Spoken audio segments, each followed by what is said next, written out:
Bonjour, ce diaporama a pour objectif de vous présenter un des deux dispositifs de la validation des acquis, appelé VAP, c'est-à-dire la validation des acquis professionnels et personnels.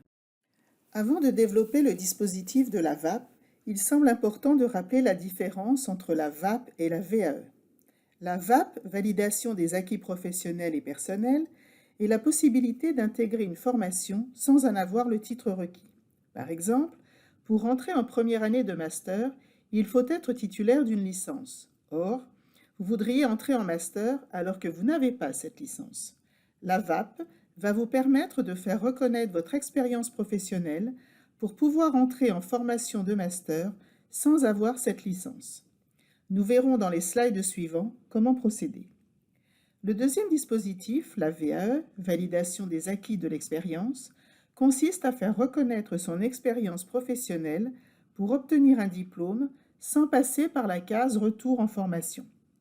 Pour connaître le détail de ce dispositif de VAE, je vous invite à visionner et écouter le diaporama consacré à la VAE.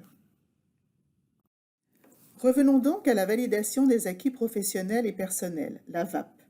Comme je l'ai dit précédemment, ce dispositif a pour objectif de vous permettre d'intégrer une formation sans en avoir le titre requis. Si je reprends mon exemple précédent, entrez en master alors que vous n'avez pas la licence requise. Pour pouvoir déposer un dossier de VAP, il vous faut avoir plus de 20 ans et avoir interrompu vos études depuis au moins 2 ans. Enfin, vous devrez déposer un dossier de VAP pour chaque formation qui vous intéresse et respecter le calendrier, à savoir déposer un dossier entre le 1er septembre et le 1er mars de chaque année universitaire. Dans le slide suivant, je vais vous expliquer la procédure à suivre. Quelle procédure suivre?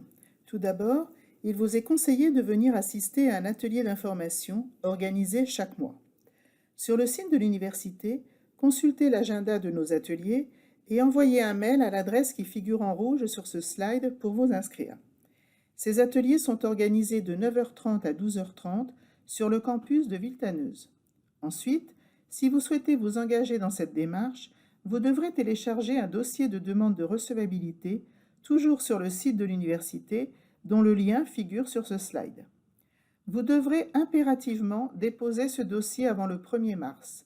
Il sera ensuite étudié pour analyse de la pertinence de votre demande, à savoir l'adéquation entre votre parcours professionnel et la formation que vous souhaitez intégrer. Si vous recevez un avis favorable, vous pourrez ensuite rédiger le dossier de VAP qui sera soumis à l'expertise d'une commission pédagogique composée d'enseignants-chercheurs de l'université et d'experts professionnels. La commission pédagogique statuera avant la fin du mois de juillet et si vous avez un avis favorable, vous pourrez ensuite procéder à l'inscription universitaire dans la formation visée. Certaines de nos formations sont à accès sélectif. Dans ce cas, vous devrez, en parallèle de la rédaction du dossier de VAP et sans attendre le résultat de la commission pédagogique, déposer un dossier de candidature sur l'application e-candidat. Vous devrez vous créer un compte, puis télécharger et remplir un dossier de candidature. Vous consulterez le calendrier des campagnes de candidature et serez vigilant à bien respecter les dates indiquées, au risque de ne pas être inscrit. Le dispositif de VAP comprend différents frais. Tout d'abord, les frais de procédure d'un montant de 150 €. Ensuite, si votre demande est acceptée et que vous recevez un avis favorable de la commission pédagogique pour vous inscrire en formation, vous devrez vous acquitter des droits d'inscription à l'université, à savoir 170 € pour le DUT et la licence, 243 € pour le master. Enfin, comme vous serez inscrit dans un dispositif de formation continue, il faudra ajouter les frais de formation et pour cela, un devis vous sera établi car les tarifs diffèrent selon le niveau de diplôme. Sachez que différentes possibilités de financement existent qui seront développées dans le slide suivant. Comme vous le savez sans doute, depuis le 1er janvier 2015, vous disposez d'un compte personnel de formation, le CPF, qui a remplacé le DIF. Il vous est donc possible de mobiliser votre CPF pour financer tout ou partie de la formation. Je vous invite d'ailleurs à consulter le site moncompteformation.gouv.fr pour en savoir davantage. Retenez que vous pourrez effectuer directement votre demande sur ce site. Autre possibilité de financement, votre entreprise. Elle a peut-être, dans le cadre de son plan de formation, intégré les dispositifs de validation des acquis. Vous devez donc aussi prendre contact avec votre direction des ressources humaines pour vous informer sur les dispositions mises en place par votre entreprise ou l'organisme financeur, l'OPCO, dont vous dépendez.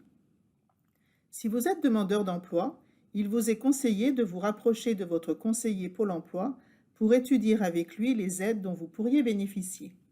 Enfin, certains organismes financeurs proposent des aides spécifiques de leur branche professionnelle.